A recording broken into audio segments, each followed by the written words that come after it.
Así es de que vamos a ponernos de pie para leer el texto del día de hoy. Está en Segunda de Corintios, capítulo 12, y voy a leer hasta el capítulo 10.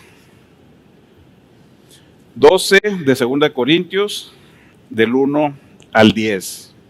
Es que si me acompañan, yo voy a leer de la Nueva Biblia de las Américas. El gloriarse es necesario, aunque no es provechoso. Pasaré entonces a las visiones y revelaciones del Señor. Conozco a un hombre en Cristo que hace 14 años, no sé si en el cuerpo, no sé si fuera del cuerpo, Dios lo sabe, el tal fue arrebatado hasta el tercer cielo, y conozco a tal hombre, si en el cuerpo o fuera del cuerpo, no lo sé, Dios lo sabe, que fue arrebatado al paraíso y escuchó palabras inefables que el hombre no se le permite expresar. De tal hombre sí me gloriaré, pero en cuanto a mí mismo, no me gloriaré, sino en mis debilidades. Porque si quisiera gloriarme, no sería insensato, pues diría la verdad. Pero me abstengo de hacerlo para que nadie piense de mí más de lo que ve en mí u oye de mí, y dada la extraordinaria grandeza de las revelaciones, por esta razón, para impedir que me enalteciera, me fue dada una espina en la carne, un mensajero de Satanás que me abofetee para que no me enaltezca. Acerca de esto, 3 veces he rogado al Señor para que lo quitara de mí, y Él me ha dicho: te basta mi gracia, pues mi poder se perfecciona en la debilidad. Por tanto, con muchísimo gusto me gloriaré más en mis debilidades, para que el poder de Cristo more en mí. Por eso me complazco en las debilidades, en insultos, en privaciones, en persecuciones y en angustias, por amor a Cristo, porque cuando soy débil, entonces soy fuerte. Padre bendito, gracias por tu palabra. Gracias, Señor, porque dejaste, Señor, y usaste hombres como Pablo para escribirnos, para dejar aquí, Señor, plasmado tu voluntad, tu revelación que tenemos, y no necesitamos más que eso.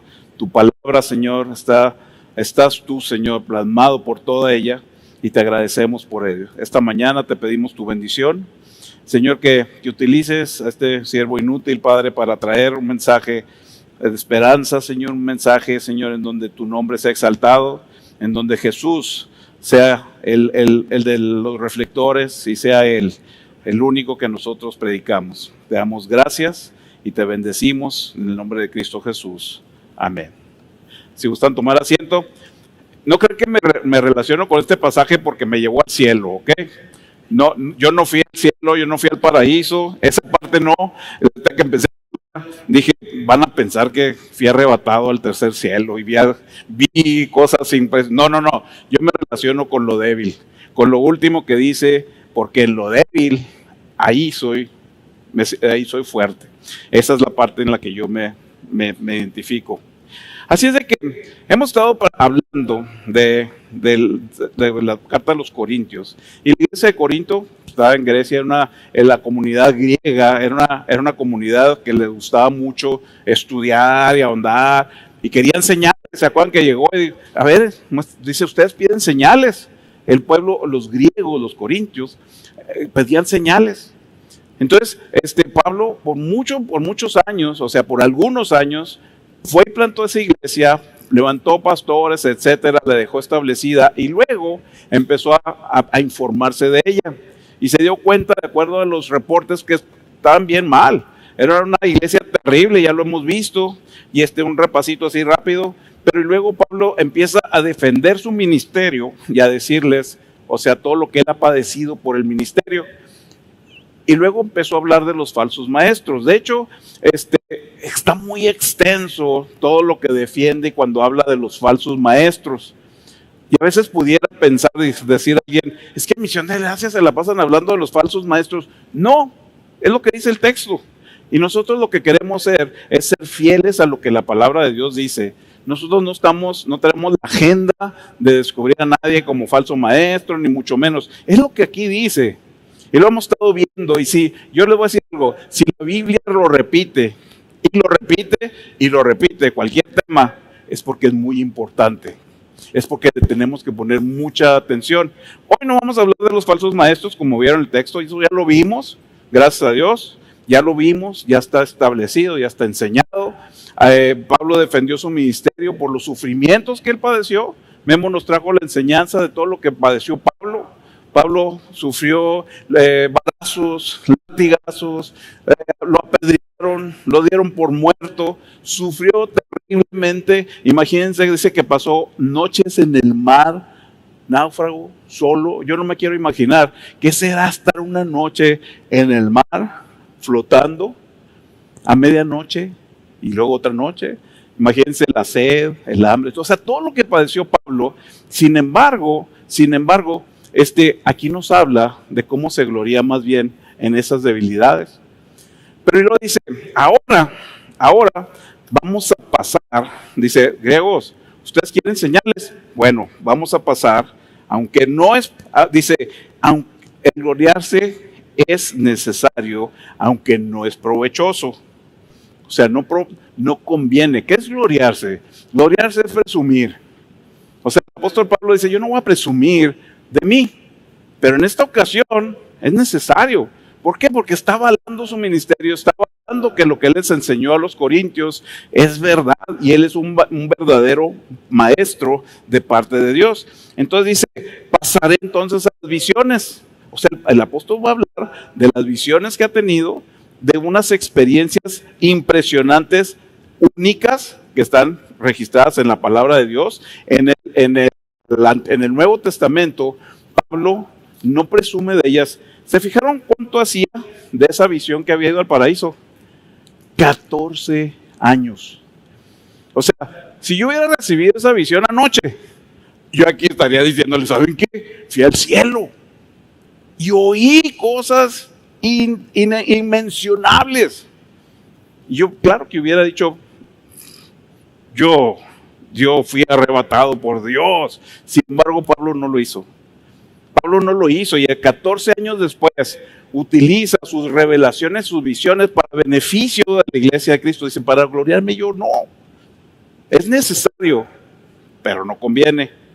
Hacía 14 años. Por eso el apóstol Pablo, como vio el paraíso, pero fíjense la manera en que lo describe, dice, en el cuerpo, no sé, conozco a un hombre, ni siquiera está hablando en primera persona, está hablando de alguien más, alguien que conozco en cuerpo, no lo sé, Dios lo sabe, y Pablo se mantiene en una postura humilde, y luego no presume de lo que vio. ¿Se fijaron que dice, escuchó cosas inefables? O sea, no es, claro que vio el mar de cristal, claro que vio el trono de Dios, o sea, estuvo en el cielo, lo sintió, lo olió, lo percibió, porque el Señor lo llevó al tercer cielo para mostrarle el paraíso. Entonces el apóstol Pablo tenía bien cierto a dónde iba. Él sabía que iba al cielo, y con toda certeza escribe en Filipenses 1:21, ¿se acuerdan? Dice, para mí el vivir es Cristo y el morir es ganancia. Claro, sabía dónde iba. Y nosotros que no hemos visto, el Señor nos dice, bienaventurados los que han creído sin ver. Así de que nosotros sabemos que vamos a ese lugar, pero el apóstol Pablo lo habla con tal certeza porque él estuvo allí y dice, para mí es ganancia estar allá. A mí, o sea, morir es ganancia, pero voy a vivir por Cristo. Y esa debe ser nuestra actitud cuando pensamos en el servicio de Cristo y lo que nos espera en la eternidad. Otra parte, en 2 Corintios 4:17, fíjense, las aflicciones de Pablo, las que acabamos de mencionar, las que enseñamos, que se predicó, lo del naufragio, de los barazos, etcétera. Fíjense cómo se refiere a ellas. Dice, esta aflicción leve, pasajera, nos produce un eterno peso de gloria que sobrepasa toda comparación. No se compara nada de nuestro sufrimiento aquí con lo que nos espera allá. El apóstol Pablo vivió un sufrimiento de veras que yo no me puedo identificar con él. O sea, yo no puedo pensar que a mí me apedreen, que me latiguen, que me metan a la cárcel injustamente, y luego decir, no se compara con lo que me espera allá. Este hombre lo vio, el hombre estuvo ahí, Dios le permitió, Dios lo llevó a ver el paraíso, escuchó cosas increíblemente que dice, al hombre no le es permitido saber. Así de que cualquier libro, si ustedes tienen, de que dicen, yo fui al cielo y fui y volví, les voy a decir cómo está la onda. Son mentiras. Al hombre no le es permitido saber. O sea, absolutamente nadie, ningún hombre, dice Dios, a nadie no se le es permitido saber. Ahora, el sufrimiento de Pablo fue de él. Pero podemos aprender de su sufrimiento, podemos aprender de lo que está escrito aquí y nos vamos a ir punto por punto. Y el propósito de este mensaje, ahí lo tiene en su hoja, dice, aprender que el sufrimiento es usado por Dios para que echemos mano de su gracia y experimentar su poder cuando somos débiles. Nosotros cuando estamos pasando por sufrimiento es cuando más débiles estamos. Cuando estamos padeciendo cualquier cosa, nómbrenle lo que le nombren. Enfermedad, tristeza, depresión, duelo. Nuestro sufrimiento, el que sea, nosotros cuando estamos más débiles. Entonces es cuando nosotros debemos aprender del apóstol Pablo, acudir a la respuesta que le dio Dios, acudir a esa gracia, porque Dios le dijo, bástate mi gracia, porque mi poder se perfecciona en tu debilidad. Entonces cuando nosotros estamos débiles, es cuando acudimos a Él y es cuando Él nos hace fuertes, no por nuestras fuerzas, sino por las de Él. Así que vamos a ver 5 puntos, y ahí están en sus hojas también. El sufrimiento, como lo vemos aquí, revela el corazón, la condición de nuestro corazón. Cuando estamos pasando por esas situaciones, y vamos a verlo, ahí está en su recuadro, de tal hombre, de ese hombre que fue a la presencia de Dios, sí me gloriaré. Pero en cuanto a mí mismo, no me gloriaré, sino en mis debilidades. Porque si quisiera gloriarme, no sería insensato, pues diría la verdad. Pero me abstengo de hacerlo para que nadie piense de mí más de lo que ve en mí u oye de mí. ¿Cuál es la condición de Pablo ahí? O sea, nosotros, ¿qué vemos? El diagnóstico, después de lo que él nos está diciendo, estamos viendo que en el corazón de Pablo hay una humildad. La condición del corazón de Pablo es de humildad. Y nosotros, si nos ponemos a pensar, cuando Dios permite el sufrimiento en nuestra vida, no quiere decir que nos abandonó, pero cuando estamos viviendo un sufrimiento, ahí se va a reflejar la condición de nuestro corazón. ¿Por qué? Por ejemplo, si yo sufro cualquier cosa, como lo mencionamos ahorita, una pérdida, una enfermedad, o le levanto el puño a Dios y le digo, ¿por qué a mí, Señor? Pues, ¿qué te pasa? Ve cómo soy. ¿Se fijan?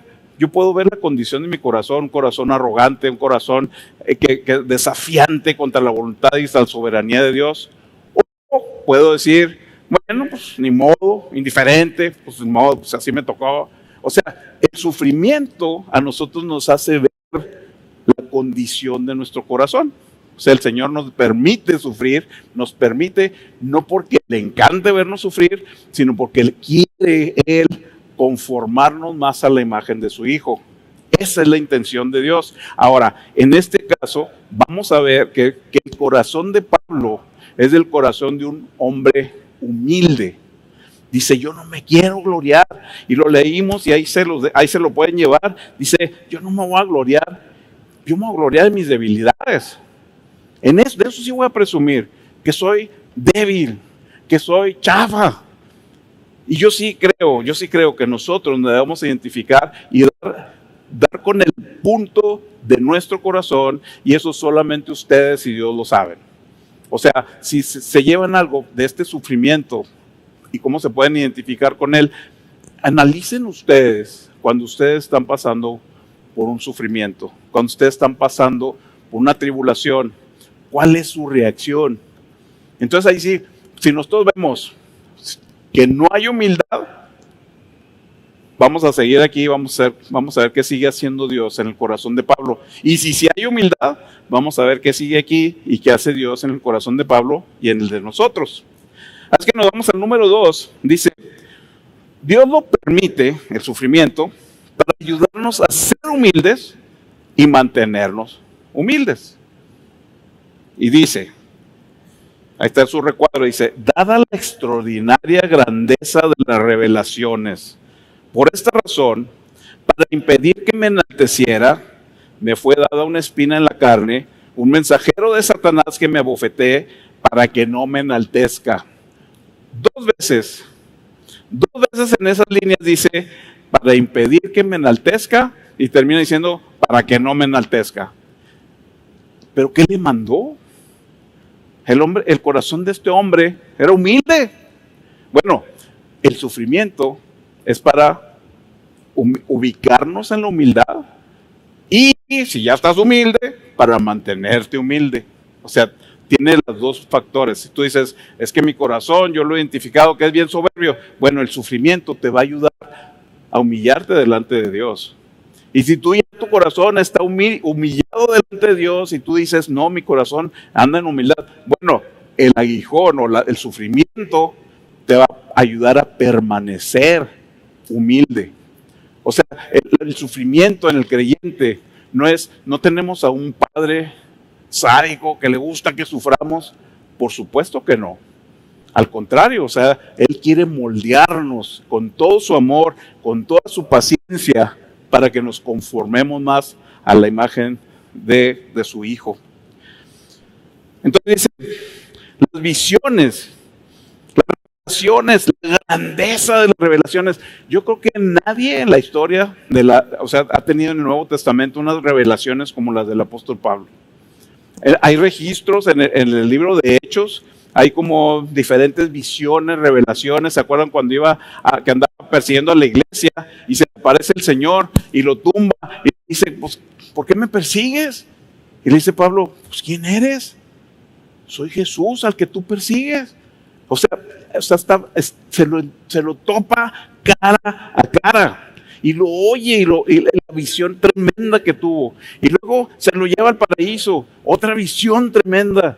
Y luego no nomás eso. Porque yo siempre dije, bueno, Pablo lo alcanza el Señor Jesucristo, se le aparece, lo tumba, lo humilla y le dice, ¿me estás persiguiendo a mí? Y luego Pablo, ¿de dónde saca todo el entrenamiento? ¿Cómo empieza a llevar el evangelio para todos? Así como así. Pues él lo ignoraba. Él era judío.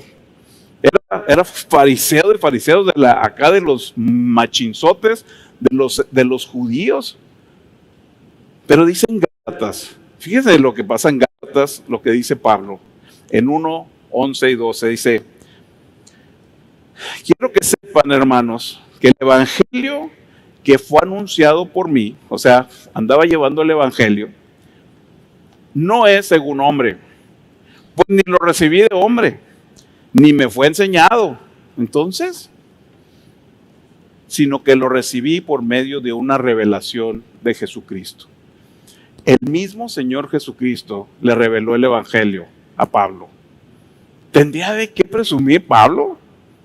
Pues claro que tendría que presumir. Yo creo que, al menos en mi caso, yo creo que el de muchos, alguien nos llevó al evangelio, alguien nos presentó el evangelio, un hombre, una mujer, alguna canción, algo, o sea, pero humano, había un factor humano. A mí, por la misericordia de Dios, a los 18 años, Germán fue el que me llevó el evangelio. Estábamos en la universidad, yo tenía 18 años, y me presentó según yo lo conocía, pero no lo conocía realmente. Pero me llevó el evangelio, fue un hombre que me llevó el evangelio. Y a él, otro hombre le impactó su vida y llegó al evangelio. Y a cada uno tenemos nuestra historia de cómo un hombre, una persona, un ser humano, nos trajo al evangelio. Un hombre, una mujer, lo que ustedes hayan experimentado. Pablo no. A Pablo se lo reveló el mismo Señor Jesucristo. ¿Tenía de qué gloriarse? Claro que tenía de qué gloriarse. ¿Quién ha vivido eso? Entonces, ¿qué creen ustedes que sería la tentación mayor de Pablo? El orgullo, el creerse mucho. Miren, por ejemplo, acabamos de ver un video, 40 y tantos años, y yo pudiera entrar a este edificio así como, yo soy fundador desde el parque, Digo, yo no tengo de qué gloriarme. Por eso decimos, híjole, nomás estamos viendo la obra de Dios. Nosotros no tenemos nada que ver. Somos siervos inútiles y que así nos mantenga Dios. Como siervos inútiles. Nadie absolutamente tiene de qué gloriarse. La obra es de Él. Así es de que independientemente tú dices, ¿cuántos tienen 50 años? Yo tengo uno, tú apenas tienes uno. No importa. Nadie nos podemos gloriar. El apóstol Pablo tenía de qué gloriarse. Sin embargo, aún así, Dios le mandó un aguijón, una astilla en la carne. ¿Para qué? Que le dé sus cachetadas. Se oye bien feo. Para que me abofetee. Para que me abofetee. O sea, te pones a pensar y dices, híjole, de los castigos físicos, el más humillante es una cachetada. A mí se me hace. A mí se me hace que duele más un trancazo con el puño cerrado, pero una cachetada te humilla. Y Dios le mandó un emisario de Satanás, dice, para que me abofetee. Yo me acuerdo, algunos de aquí estuvimos en la misma primaria, en Juárez, y ahí usaban la disciplina corporal, nos pegaban, salvajemente. Y más una maestra que todos le teníamos miedo. A mí me tocó 2 años con la misma maestra, segundo y tercer año. Y yo veo niños segundo año y digo, hijo, qué gacha la maestra. Me daba unas tranquisas. Nunca me abofeteó, gracias a Dios. Pero nos daban unos pellizcotes aquí, yo casi le antojaban mis cachetes. Me jaló de aquí. Y luego las patillas, esto es en serio, es en serio. El pelo, yo me acuerdo que mi compañero de banca llenaba de pelos de la banca. O sea, era una escuela en donde de veras nos disciplinaban a punta de golpes. Y si los que no les pegaban era porque tenían tanto miedo. Pero la injusticia que yo digo, qué gacha, maestra. A mí no me pegaba por mal portado. A mí me pegaba por burro. Eso no se vale. Pues si no me entra. Y yo decía, ¿cuánto es 7 por 9? Y 54. ¡No! Y yo así, ay, pues menos. Y me daban unos trancazotes, pero pellizcos de aquí. Y sí me acuerdo que había niños que tenían aquí blanco de tantos pellizcos. Y luego la maestra nada más así, como aquí nomás, para que vean la disciplina. Me acuerdo que nos sacaba de 2 en 2, así salíamos del salón. Había unos cuadritos en el piso y teníamos que caber en esos cuadritos porque teníamos que ir derechitos. Pero la ingrata nos ponía a los 2 gordos juntos. No cabíamos en los cuadritos y se iba por atrás y con los dedos así. Y si estábamos fuera del cuadrito nos daba el pellizco. Entonces, pues ya sabíamos. Entonces, cuando, ahí viene, hasta allá. El otro otro cuadro y pasaba la maestra, ahí viene, y los 2 gordillos así, y pasaba la maestra, si no nos daban los pellizcos. Y así nos trataban y así nos disciplinaron. Yo de veras que, pues, ni modo, a mí me tenía mis papás y yo estoy agradecido con ellos. Pero se los digo porque todo eso, lo humillante, más humillante, es una cachetada. Gracias a Dios que a mí nunca me dio una cachetada. Pero a mí se hace lo más humillante. Dice el apóstol Pablo, me mandó un emisario para que me abofetee. De esas que digo yo, híjole, qué tremendo. Y siempre traté de encontrar cuál era ese aguijón. El aguijón de Pablo se ha especulado mucho. Teólogos dicen que a lo mejor era una enfermedad, que a lo mejor no veía bien, que a lo mejor tenía malaria, que a lo mejor estaba tartamudo, que a lo mejor tenía una deficiencia auditiva. O sea, hay un chorro de teorías. En la sabiduría de Dios no nos dejó saber cuál era el aguijón de Pablo. Y no quiere decir, esto es bien importante, no quiere decir que Dios anda buscando a ver qué aguijón nos va a dar a cada quien. Ese fue un aguijón que usó para Pablo. Eso no quiere decir que a todos nos va a dar un aguijón. No vas a decir, mi aguijón es mi esposa. Sí, yo sé. O mi aguijón es mi esposo.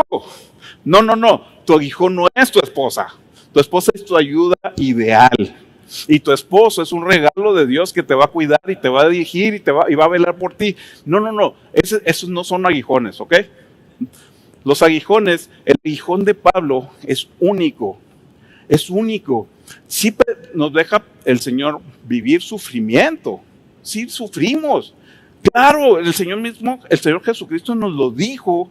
Nos dijo, en el mundo van a tener aflicción, pero confiad porque yo he vencido al mundo. Entonces, nadie nos escapamos del sufrimiento. Nadie, absolutamente nadie. Y entonces Dios trata con nosotros. En ese sufrimiento, Dios nos mantiene humildes, dependientes de Él. ¿A poco no es cuando estamos sufriendo lo más fuerte? Cuando nosotros acudimos más a Dios. Cuando oramos más ferviente de Dios. Usted y yo sabemos que esos tiempos nos llevan a clamar a Dios. ¿Quién no necesita de Dios? El que se cree que tiene todo. El que dice, no, mi vida, todo está en orden. Yo no necesito de Dios. Yo estoy bien. Económicamente, familiarmente, yo no necesito de Dios.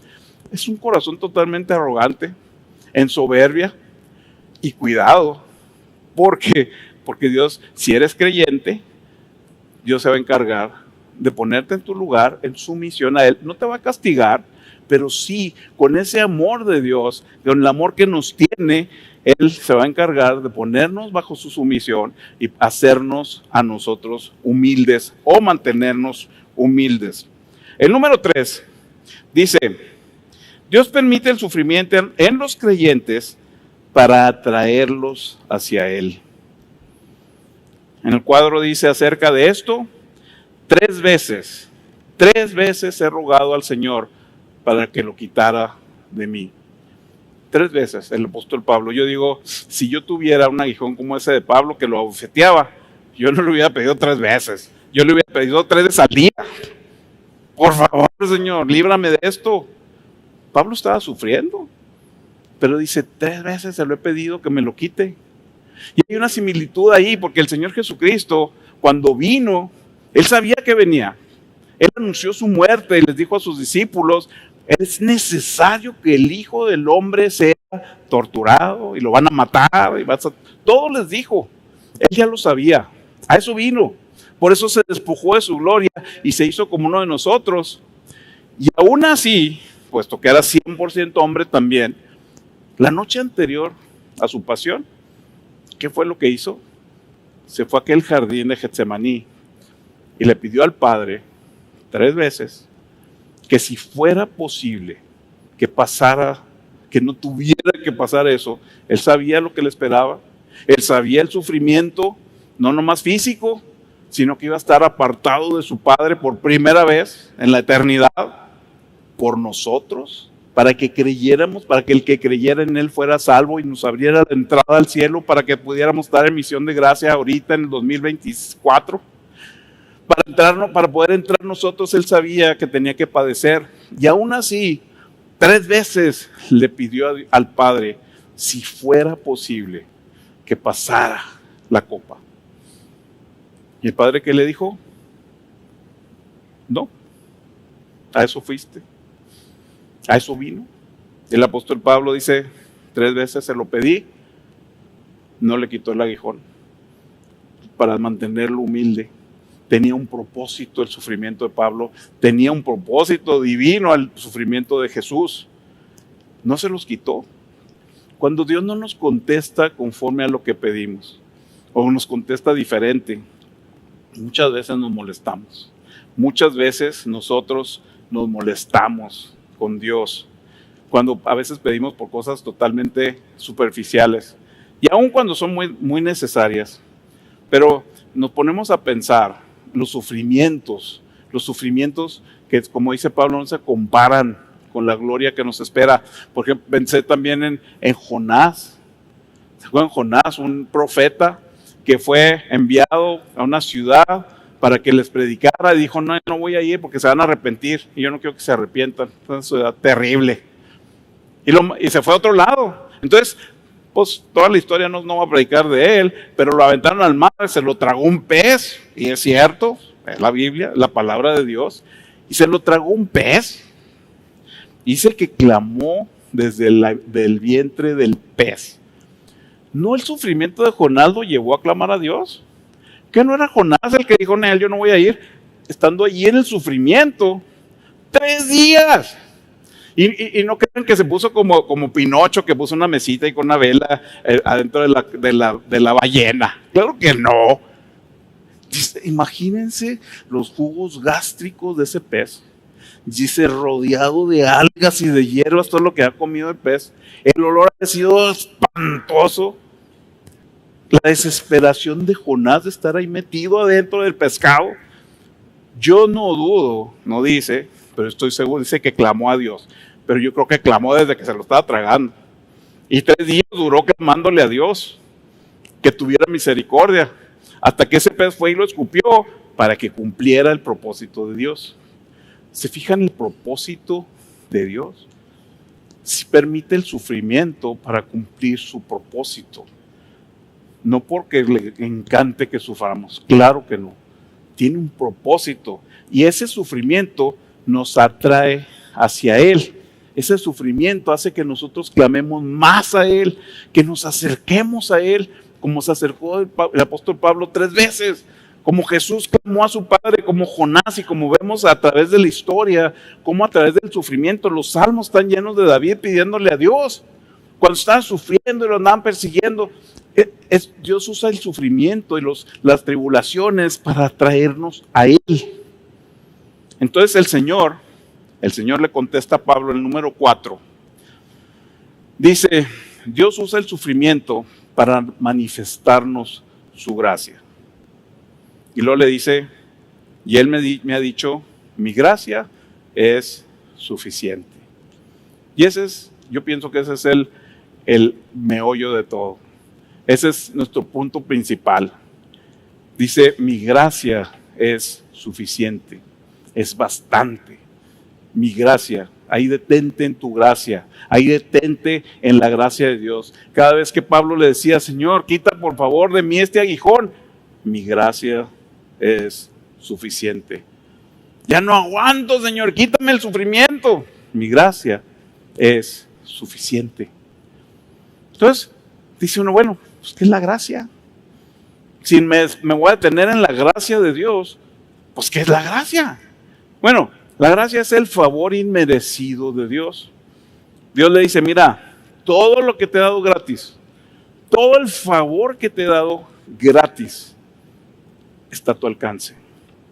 Es suficiente para que tú puedas puedas soportar tu dolor, para que puedas soportar tu enfermedad, para que puedas soportar la tribulación que estás viviendo, tu depresión, tu tristeza, el sentir de abandono, lo que tú le llames, cualquier situación que tú estés viviendo, dice, mi gracia es suficiente. Por su gracia, gratis, es que somos salvos. Dice, somos salvos por gracia, por medio de la fe. Ahí está. Está accesible a todo el que quiera creer. Ahí está. La voluntad de Dios es que todos procedamos al arrepentimiento. Dice, ahí está mi gracia. La voluntad de Dios es que acudamos a su gracia. Y por su gracia sigue nuestra santificación, nuestro caminar diario. El Señor nos está santificando, nos está limpiando, nos está quitando asperezas, nos pasa a veces por el fuego para nosotros ser limpios. Por su gracia es el proceso de la santificación para el glorioso día que estemos ahí delante de Dios, y por su gracia vamos a ser glorificados. O sea, la gracia, toda la gracia está disponible. Dice, mi gracia es suficiente. Dice en Juan 1:16, de su plenitud todos hemos recibido gracia sobre gracia, porque la ley fue dada por medio de Moisés, la gracia y la verdad fueron hechas realidad por medio de Jesucristo. Hay gracia sobre gracia, sobre gracia, sobre gracia y más gracia y gracia y gracia. El Señor nos llena, nos da los instrumentos, los medios de gracia nos da para nosotros soportar el caminar aquí. Nosotros nos debemos de sostener en la gracia de Dios. Pero ¿qué son esos medios de gracia? Los medios de gracia que están a nuestro alrededor. Este es un medio de gracia.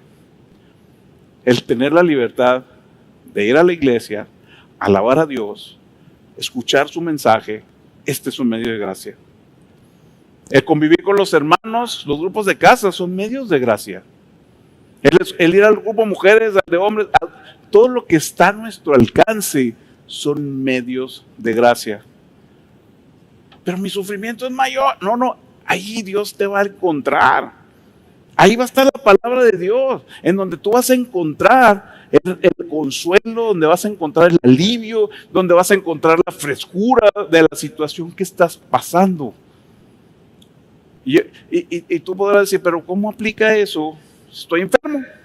¿A poco ahí me va a sanar? Bueno, la sanidad física se la pedimos a Dios. Pero la sanidad de nuestro ser, la del alma, es la que más importa. O sea, Dios puede usar una enfermedad para traernos una sanidad del alma. Yo recuerdo cuando mi mamá estaba enferma, desahuciada, y le quedaban días. Y pues claro que estábamos pidiendo a Dios por un milagro. ¿Quién no? Y está bien pedirle a Dios, Señor, que se haga un milagro, que sea sana, pero que se haga tu voluntad. Y me acuerdo como 3 días, 2-3 días antes de que se fuera. Yo la cuidaba y luego llego y luego me dice, ya soy sana. Y yo, ¡veas el milagro! A ver, párese. Y ya no se paraba. ¡Ándale, vámonos! ¿Ya se sanó? Sí. No, me dice, pues no puedo. ¿Cómo? Me dice, mira, mi vanidad ya no tengo. Mi dignidad se ha acabado. Mi soberbia, mi autosuficiencia, mi confianza en mí misma se acabó. Dependo de ti, me decía. Me veo en el espejo, ya no queda nada de vanidad. Dice, estoy sana para presentarme ante Dios. Y esa sanidad la recibió ella. A mí al principio yo quería que no se muriera. Ella estaba muy joven, yo estaba muy chavo. Y se fue con a la presencia del Señor. Dice, pero me voy sana. Y esa es la sanidad que el Señor quiere sanarnos. Dices, medios de gracia. Claro que sí. La respuesta a tus oraciones necesariamente como tú las pides, probablemente no. Otro medio de gracia está aquí, en la palabra de Dios. Está llena de pasajes en donde nosotros podemos encontrar consuelo, esperanza. Cuando nosotros no tenemos para dónde acudir, tenemos que acudir a la palabra de Dios. Y yo me acuerdo, yo creo que muchos van a saber, o no sé si todavía lo practiquen, no se lo recomiendo. Dicen, voy a ver qué me dice Dios. Y sobre todo, hermanos míos, no juren ni por el cielo ni por la tierra. Caray, pues no. A ver, después de haber depositado el rollo en la cámara, no, pues tampoco. Acá, a ver si más enfrente, el índice, no, tampoco. O sea, buscamos mal en la palabra de Dios. La necesitamos conocer. Necesitamos conocer la palabra de Dios para poder nosotros acudir a ella en el tiempo de necesidad. Ahora, dices, híjole, pues yo soy muy nuevecito y todavía no conozco la palabra de Dios. Bueno, estás pasando por una situación difícil.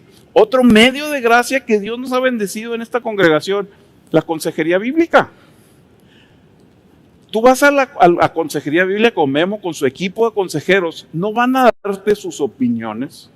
No están entrenados para decirte cómo salir de una depresión. No están entrenados para ver cómo salir de tu duelo. Están entrenados para indicarte dónde dice en la Biblia.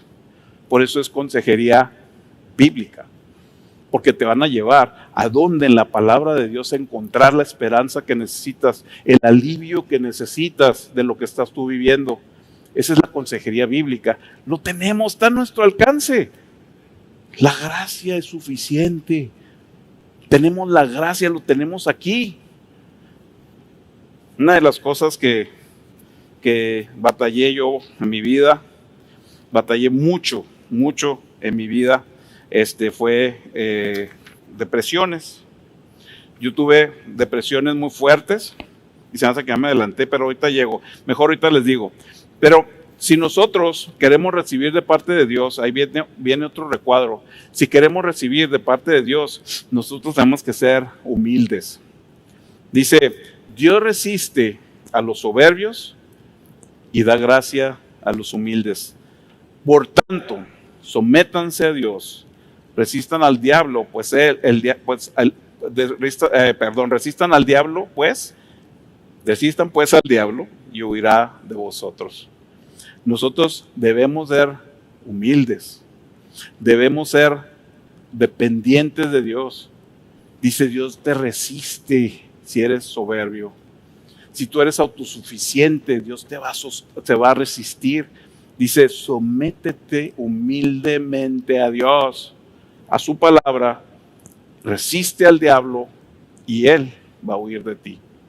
Esa es la palabra de Dios. Es real.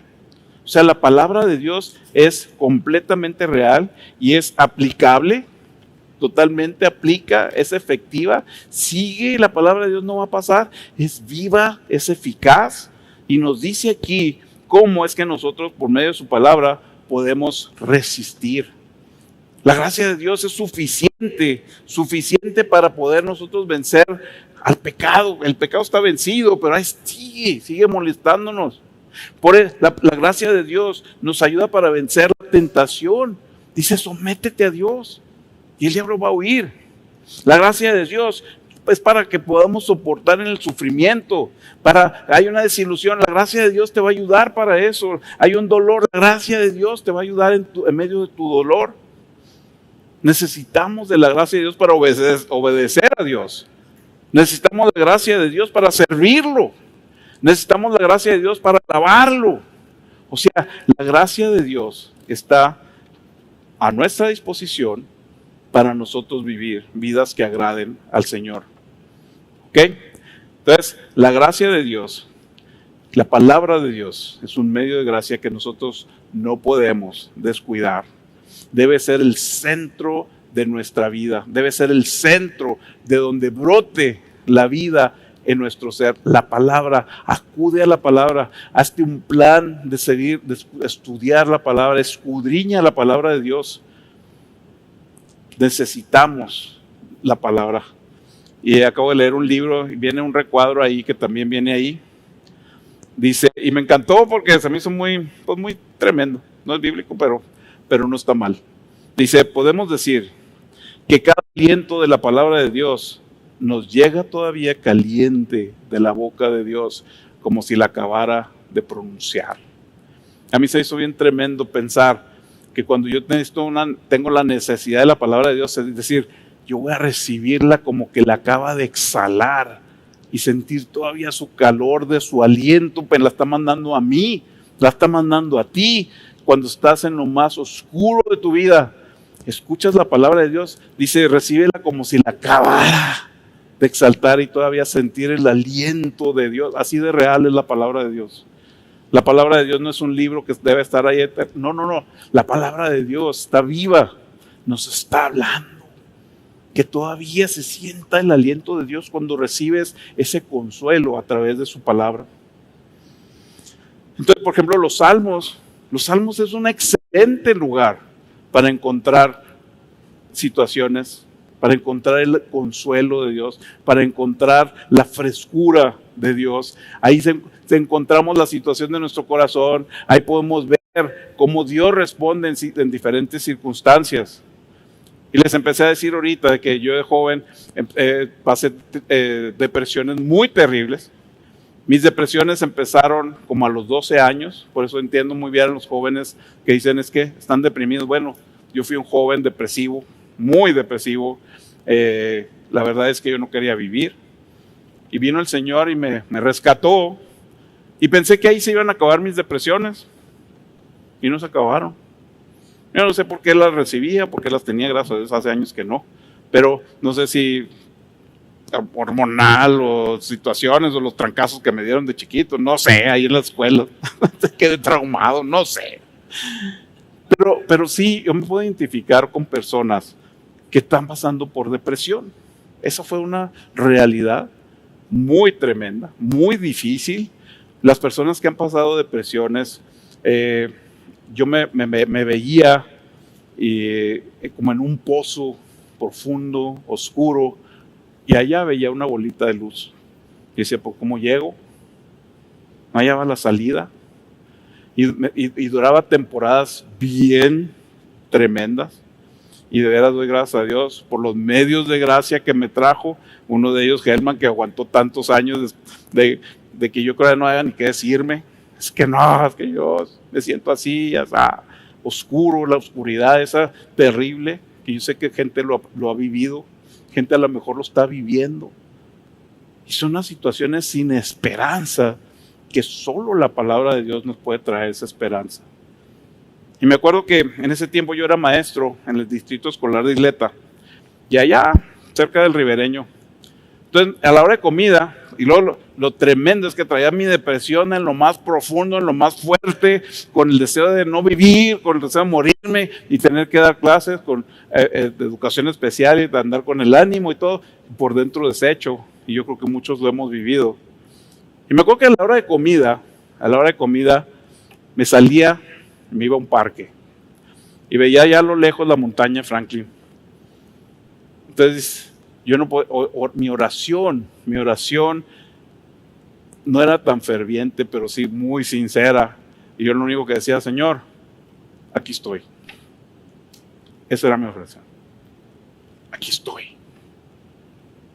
No podía decir más. Entonces, veía la montaña. Entonces me acordé de este salmo, ese los escribí. Y me lo memoricé y todos los días al mediodía lo decía de memoria. Y se me hacía muy significativo porque veía la montaña a lo lejos. Dice, alzaré mis ojos a los montes. ¿De dónde vendrá mi socorro? Mi socorro viene del Señor, que hizo los cielos y la tierra. No dará tu pie al resbaladero, no se dormirá el que te guarda. He aquí, no se adormecerá, ni dormirá el que guarda a Israel. Te lo recomiendo. Y te lo recomiendo todo, y lo voy a seguir leyendo, no lo apunté todo. Dice, el Señor es tu guardador. El Señor es tu sombra a tu mano derecha. El sol no te fatigará de día, ni la luna de noche. El Señor te guardará de todo mal. Él guardará tu alma. El Señor guardará tu salida y tu entrada, desde ahora y para siempre. Y era un consuelo, y era un refrigerio para mi alma. Y seguía el día y volvía a esa oscuridad. Y al siguiente día, a la hora de comida, iba y comía este salmo que me levantaba. Este salmo que me traía consuelo, esperanza, me volvía a traer el deseo de vivir. Sabía que el Señor me estaba cuidando, yo lo sabía, lo entendía, pero no lo podía vivir. Y fue un tiempo que yo estoy seguro que estaba en el plan de Dios, porque después de que terminó esa depresión, tuvo un principio y un fin. Yo salí bien diferente. Salí bien pulidito, porque salieron cosas de mi vida que pude expresar y que pude confesar con mis hermanos, como Helman, mi pastor en aquel tiempo. Y Dios usó esa depresión para atraerme más a Él. Así es de que es un medio de gracia. La palabra, los consejeros, los pastores, todo eso es lo que nos ayuda a pasar por el sufrimiento que nosotros pudiéramos estar viviendo. Por ejemplo, un medio de gracia, los martes de oración. Los martes de oración, aquí estamos a las 7. ¿Qué estás haciendo el martes a las 7? ¿Viendo La Isla o quién sabe qué programas estén dando? Ven a la reunión de oración. No sabes lo que tiene el Señor en la reunión de oración. Nunca es igual. Nunca es igual. Se abre el micrófono y gente pasa y da testimonios. Algunos predican, algunos comparten, algunos tienen opiniones, tienen testimonios, agradecimientos, etcétera. Pero el martes pasado fue un día bien especial para mí. Pasaron los reyes, Luis y Mari. Su hijo está en una condición física muy delicada, pero se agravó su condición y estuvo a punto de morir y estaba en el hospital. Le bajó la presión de tal manera que ya no tenía pulso. Ellos estaban ahí, imagínense el sufrimiento de estar viendo a tu hijo que se les va. Su hijo se les va. Entonces dijeron, pues lo que Dios quiera. Por la misericordia de Dios, lo levantó, lo reanimaron, lo dieron de alta. Y pasaron los reyes, Mari y Luis. Y leyó este salmo Luis, y se me hizo bien tremendo. Dice, hubiera yo desmayado si no creyere que veré la bondad del Señor en la tierra de los vivientes. Aguarda al Señor, esfuérzate y aliéntese tu corazón. Sí, espera al Señor. Y ver a dos padres aquí parados, dando testimonio de eso. Y lo que más me impactó fue que dijeron, la voluntad de Dios fue rescatarlo, está en casa, pero si la voluntad de Dios hubiera sido otra, aquí estaríamos dándole gracias.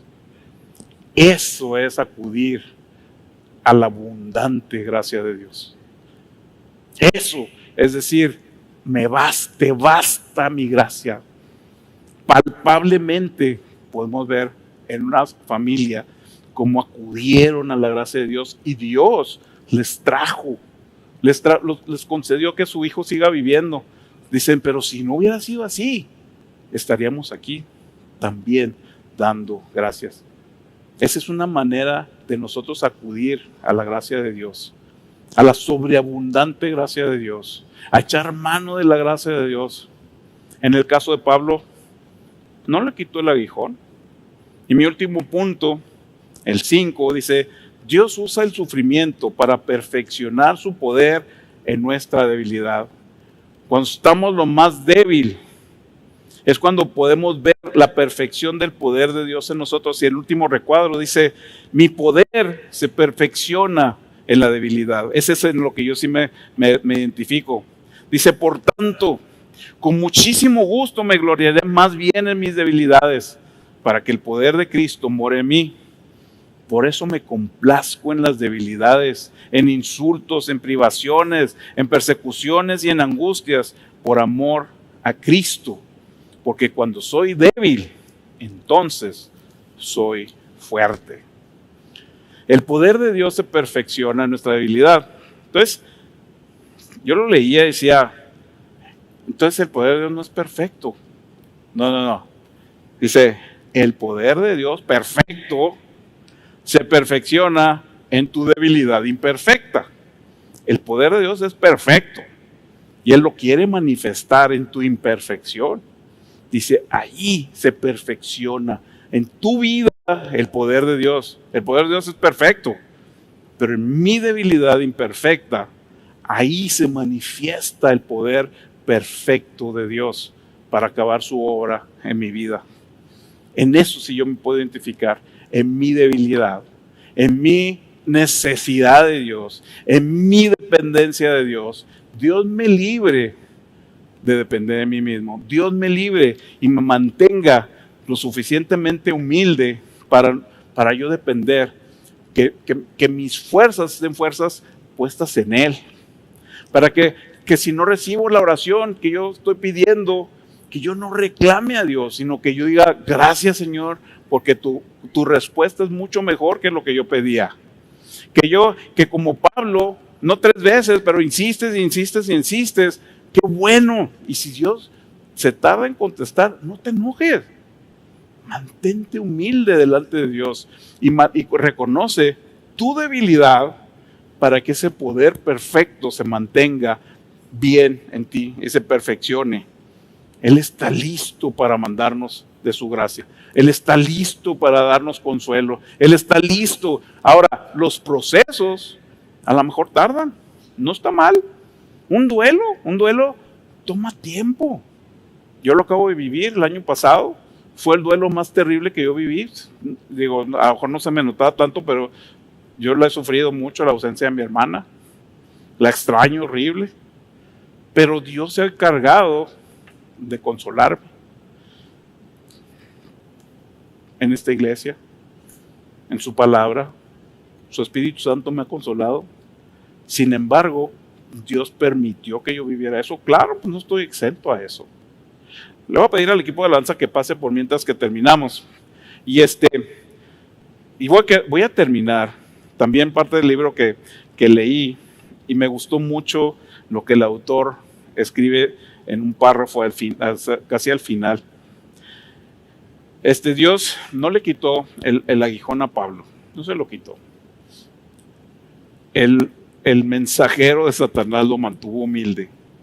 Y dice este autor, dice, cuando todo el mundo está colgando de un hilo, y vaya que sí está colgando de un hilo, pero fíjense, y cuando tú mismo te preguntas si el tuyo, tu mundo, está a punto de romperse, aférrate a la confianza en el Señor. No la deseches en el tiempo de prueba. La confianza es un sinónimo de fe. Cuando las cosas se ponen difíciles, es tiempo de orar con más fervor, y más aún cuando vemos que el día se acerca. Cada día estamos más cerca de estar en la presencia de Dios. Aférrate al Señor. Acude a la gracia de Dios. Acude a la multiforme gracia de Dios que tienes a tu alcance. No la dejes pasar. Son cosas que Dios nos ha provisto para nuestro consuelo, para nuestro alivio, para traer esperanza. Vamos a orar y vamos a cerrar con este canto. Yo no sabía que lo iban a poner, pero le pedí a Emanuel y al equipo que lo cantara. Se me hizo muy apropiado. Vamos a orar y a pedirle a Dios su bendición y que esto se quede grabado en nuestro espíritu. Padre bendito, gracias por tu palabra. Gracias, Señor, porque tú eres la fuente de esperanza. Gracias porque tú eres, Señor, quien nos sostiene. Tú eres el Señor, el que sana nuestras heridas. Tú eres el que sana nuestro dolor. Tú eres el que, a pesar, Señor, de que estemos viviendo situaciones difíciles, diagnósticos terribles, tú no nos dejas, porque tú eres nuestro socorro. Nuestro socorro viene de ti, que tú hiciste los cielos y la tierra, y nada, Señor, se te escapa. Todo, Señor, tienes bajo tu mirada, y tu propósito, Señor, es que lleguemos ese día limpios. Lleguemos ese día cubiertos por los méritos de Jesús en la cruz. Que lleguemos ese día, Señor, si no recibimos lo que pedíamos, pero sí, Señor, con tu presencia y con nosotros bien fortalecidos, porque somos débiles.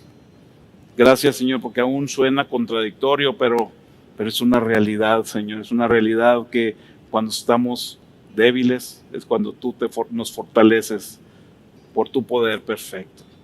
Te damos gracias, Señor, esta mañana. Pedimos tu bendición y que toda tu palabra, Señor, esto quede grabado en el corazón de cada uno de nosotros, y que cuando venga la tribulación, tu Espíritu Santo nos lo recuerde. Te damos la gloria, te damos la honra, en el precioso nombre de Jesús. Amén.